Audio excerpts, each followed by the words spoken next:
2025-yil haqida 100 ta fakt. Qani ketdik. O'zbekiston havo ifloslanishi bo'yicha birinchi o'ringa chiqdi va yomg'ir yog'ishi uchun namoz o'qildi. Otalar so'zi boshlovchisi vafot etdi. Robotlar bizga kelib o'ynashni o'rgandi. Tamayev O'zbekistonga keldi. Tamayev Sanjik bilan poyga uyushtirdi. Burj Xalifada O'zbekiston bayrog'i ko'rsatildi. Anoshkani uyi yonib ketdi va u yangi Kia K5 avtomobilini 19 yoshida sotib oldi. Pocoyo raqsi trendga aylandi. O'zbekiston prezidenti Amerikaga tashrif buyurdi. Donald Trump prezidentimizga ko'zini qisdi. G'ayrat Do'stov zapravkani gapirgani uchun 15 sutkaga qamaldi. Rossiyada rus bola tomonidan 10 yoshli tojikistonlik bola o'ldirildi. Qo'qonlik tabib 10 sutkaga qamaldi. Toshkentda vape taqiqlandi. Sanjik bir qizni uyini tortib olganligida ayblandi. Jasmin Turkiyada qamaldi. O'zbekistonda Yandexga qarshi boykot bo'ldi. Humus xakerlar hujumiga uchradi. Humus kompaniyasi bankrot deb topildi. O'zbekistonda chiroqqa 250 kilovat limit qo'yildi. Qora aka laqabli Abdulloh TikToker qamaldi. O'zbekiston jahon chempionatiga chiqdi va Portugaliyaga qarshi tushdi. O'zbekistonlik o'yinchi Husanov Manchester City klubiga o'tdi. O'zbekiston prezidenti FIA rahbari bilan uchrashdi. Formula 1 O'zbekistonda o'tkazilishi rejalashtirildi. Charles Leclerc O'zbekistonga tashrif buyurdi.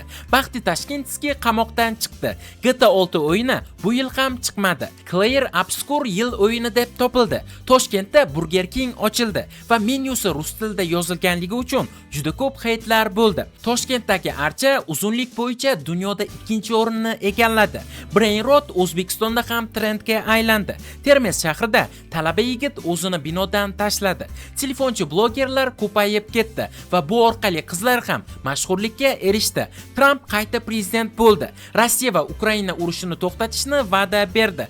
Trump Putin bilan ko'rishdi, lekin urushni to'xtata olgani yo'q. Green Cardda bekor qilindi. Ozoda Nursaidova klipida Sabrina Jabborovani mashina urib yubordi. Sabrina Jabborova operatsiya uchun Turkiyaga ketdi. Unga Ozoda Nursaidova, Jasmin va Munisa Rizayeva yordam berishdi.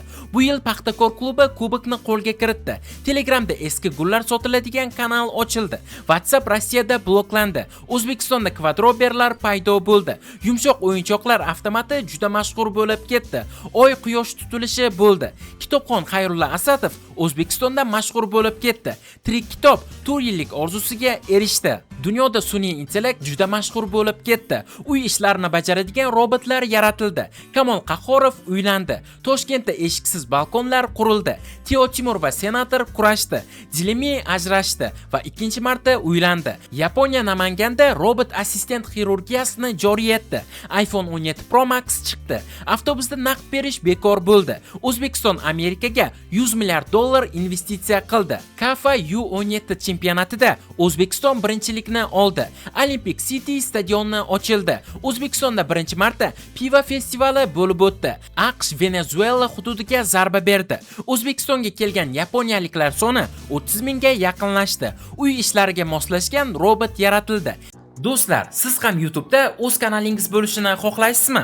Lekin nimadan boshlashni bilmaysizmi? Hozir ko'pchilik shunday xatoga yo'l qo'yadi. YouTube kanalni o'zi ochadi, noto'g'ri nom tanlaydi, dizayn va so'zlamalarni xato qiladi va natijada bunday kanal hech qachon rivojlanmaydi. Shuning uchun biz sizga tayyor YouTube kanal ochib beramiz, kanalingiz uchun unikal nom topamiz, sifatli banner avatarka tayyorlaymiz va kanalingizni rekomendatsiyaga chiqadigan qilib sozlab beramiz. Hattoki hozirda ko'pchilik duch kelayotgan raqam bilan tasdiqlash muammosini ham hal qilib beramiz. Agar siz ham YouTube'da o'z kanalingizni boshlamoqchi bo'lsangiz, ekrandagi admin profiliga YouTube kanal so'zini yozib qoldiring. Biz esa sizga batafsil ma'lumotni yuboramiz. Andrew Tate va Chase Temor UFC jangi bo'lib o'tdi va Tate mag'lubiyatga uchradi. Artel Manchester City bilan hamkorlik qildi. Testosteron bo'yicha O'zbekiston birinchi o'rinni qo'lga kiritdi. 2025-yil yer tarixida eng issiq yillardan biri bo'ldi. G'azo bilan bog'liq mojaroda vaqtinchalik sulh muzokaralari bo'ldi.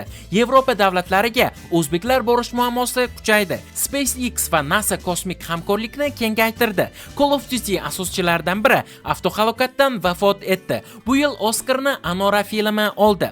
Yashash uchun eng qulay shahar reytingida Kopengagen birinchi o'rinni egalladi. Yevropa ittifoqi Markaziy Osiyo sammiti Samarqandda bo'lib o'tdi.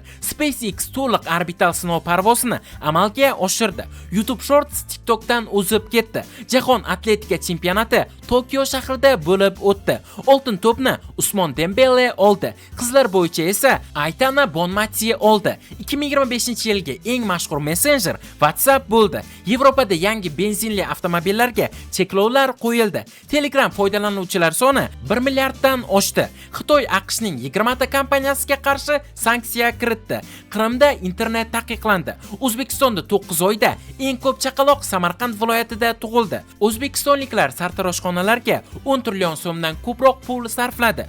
To'qirovning dumaloq videolari Instagramda mashhur bo'ldi. Do'stlar, sizning 2025-yilingiz qanday o'tdi? Nimalar sodir bo'ldi va qanday natijalarga erishdingiz? Kommentariyada yozib qoldiring. Bu barchaga birdek qiziq. Kelayotgan yangi yilingiz muborak bo'lsin.